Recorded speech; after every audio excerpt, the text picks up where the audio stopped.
যে ক্রিকেটের যে বিভিন্ন এইজ গ্রুপ হোক, মেয়েদের এইজ গ্রুপ হোক, কোনোভাবে আমরা আপনাদের সাথে আসতে পারি কিনা? এটা হবে পার্টনারশিপ।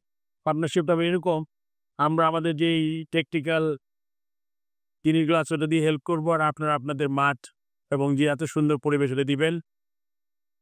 আমি আপনাদের দুজনকে অভিনন্দন জানাচ্ছি। অনেক সময় আমরা বলি যে মাঠে আসার পরে দিনটা কি ওয়েস্ট হলো কিনা এটা আমরা চিন্তা করি। বাট এত সুন্দর ফাইনাল ক্রিকেট ম্যাচ যখন এক্সাইটিং হয়, এটা আসলে সকল কিছুকে ছাপিয়ে চলে যায়। সেটা আজকে দেখছিলাম আজকে ২ টা টিম আমরা লাস্ট বল এর আগ পর্যন্ত বলতে পারছিলাম না কে জিতবে।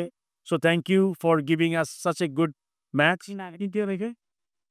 আমি দেখো এটা আরো আনন্দিত হয়েছি একটা সুশৃঙ্খল বাহিনীর একটা টিম আছে যেই টিম ঢাকা ফার্স্ট ডিভিশনে খেলে এবং এবার সুপার লিগ খেলেছে। এটা অত্যন্ত আমি বলব যে গর্বের একটা বিষয় এবং আমরা সাধারণত এই ধরনের টুর্নামেন্টে এসে একটা কথা বলি যে ক্রিকেট ইমপ্রুভ করার জন্য নট ইমপ্রুভ করার জন্য পপুলার করার জন্য এই ধরনের টুর্নামেন্ট দরকার। বাট আমি আজকে জিজ্ঞেস করছিলাম যে কে পুলিশ টিমে খেলে?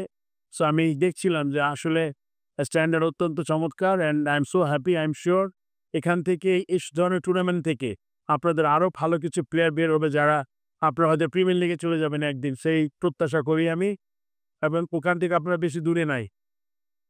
আমি শুনেছি এবার 4 ডিভিশন 3rd ডিভিশন কোয়ালিফাইং এ খেলছে পুলিশের।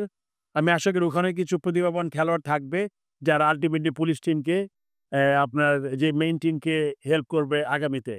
সো সবাইকে আবার ধন্যবাদ অ্যান্ড আমি আশা করব আপনাদের এই পরিশ্রম এবং আমরা যদি আপনাদের সাথে একসাথে কাজ করতে পারি ক্রিকেট বোর্ড হিসাবে তাহলে অত্যন্ত আনন্দিত হব। সবাইকে ধন্যবাদ।